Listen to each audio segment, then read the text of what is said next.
السلام علیکم ورحمۃ اللہ وبرکاتہ۔ آج خلاصہ قرآن کی اس نشست میں ہم اختصار کے ساتھ سورہ النساء کا خلاصہ بیان کریں گے۔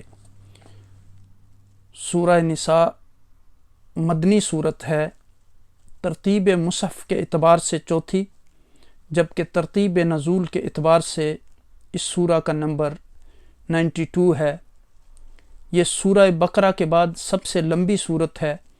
اس صورت میں رشتہ داروں سے حسن سلوک، یتیموں کے حقوق کی ادائیگی، تعدد ازواج کی مشروط اجازت، وراثت کے احکام، معاشرے سے بے حیائی کے خاتمے کے ابتدائی احکام، محرمات نکاح کا بیان، اعمال صالحہ کی تلقین، مسلمانوں کا مال ناحق کھانے اور مسلمانوں کو قتل کرنے کی ممانعت، آئلی اور معاشرتی احکام، والدین اور رشتہ داروں سے حسن سلوک کا بیان، بخل کی مذمت، یہود کی شرارتوں کا رد اور مسلمانوں کو یہودیوں سے خبردار کرنے، منافقین کی سرزنش، جہاد کی تلقین اور یتیموں سے متعلق تفصیلی احکام کا ذکر ہے۔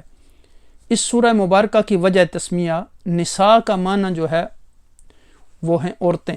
نساء عورتوں کو کہتے ہیں۔ اس میں چونکہ اللہ تعالیٰ نے خواتین کے متعلق احکام بیان فرمائے ہیں، اسی وجہ سے اس سورت کا نام سورۃ النساء رکھ دیا گیا۔ اب دیکھیں کہ اسلام کی نظر میں عورت کی عظمت کے پورے قرآن میں اللہ سبحانہ تعالیٰ نے سورۃ الرجال یعنی مردوں کے نام سے کوئی سورت نازل نہیں فرمائی، البتہ عورتوں کے نام پر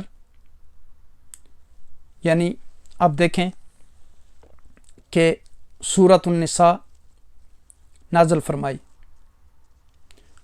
خواتین کو کس قدر عظمت دی۔ اب اس پروپیگنڈے سے متاثر ہونا کہ اسلام عورت کو عظمت نہیں دیتا، حقوق کا خیال نہیں رکھتا، یہ ناانصافی ہے۔ اسلام نے سب سے زیادہ عورت کے حقوق بیان کیے ہیں اور عزت بھی دی ہے، مگر کوتاہی ہماری ہے کہ ہم اسلام پر عمل نہیں کرتے۔ اب دیکھیں کہ جاہلیت کے زمانے میں بیٹی کو زندہ درگور کر دیا جاتا تھا، اس کو وراثت میں حصہ نہیں ملتا تھا۔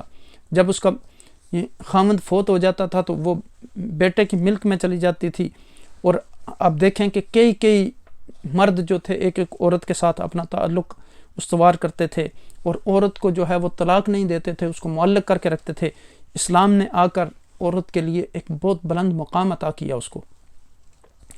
اور جیسے میں نے عرض کیا تھا کل کی مجلس میں کہ امام ذابی نے میزان الاعتدال میں، جو بہت بڑے محدث ہیں اور نقد الرجال پہ ان کی بڑی خدمت ہے، وہ فرماتے ہیں کہ میں نے کوئی ایسی عورت نہیں دیکھی کہ جس کی حدیث کو رد کیا گیا ہو یا جس کو متہم بالکذب جس کو یہ کہا گیا کہ وہ جھوٹی تھی، لیکن بے شمار مردوں، آپ کو پتہ ہے کہ ثقہ ہوتا ہے حدیث کی اصطلاح میں، عادل ہوتا ہے اور پھر متہم بالکذب ہوتا ہے، تو مرد بے شمار ایسے ہیں جن کی حدیث کو رد کیا گیا۔ اور امام ابن حجر العسقلانی نے جو اختصار کے ساتھ ایک مختصر المحدثین میں ان نے 300 محدثات کا ذکر کیا، اور انہوں نے کہا کہ یہ محدثات جو ہے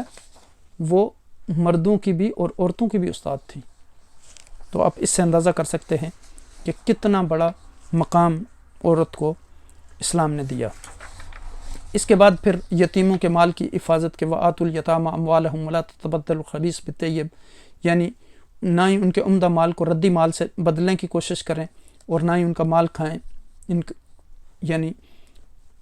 اور ان کا مال ان کے حوالے کر دینا چاہیے۔ پھر تعدد ازواج کا بیان ہے، اسی طرح میراث کا بیان ہے، یوصیکم اللہ فی اولادکم للذکر مثل حظ الانثیین، بیٹے کو بیٹی کے مقابلے میں دگنا حصہ دینے کا حکم۔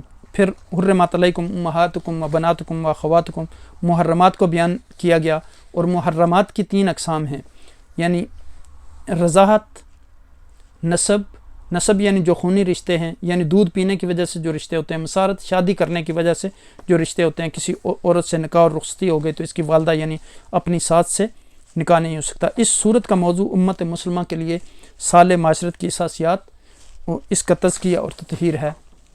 اس طرح یہ مدنی صورت ہے، زمانہ عدد 3، 4 اور 5 ہجری ہے۔ اس کا عدد سورت 4، یہ 5ویں اور 6 پارے میں، 4، 5، 6 پارے میں اس کا تعداد آیات اس کی 176 ہیں اور الفاظ 3712 اور اس کے حروف کی تعداد 15937 ہے، اور یہ صورت متعدد خطبوں پر مشتمل ہے۔ اللہ کریم ہمیں اس سورہ مبارکہ کے احکامات پر عمل کرنے کی توفیق عطا فرمائے۔ جزاکم اللہ خیر و بارک اللہ فیکم۔ السلام علیکم ورحمۃ اللہ وبرکاتہ۔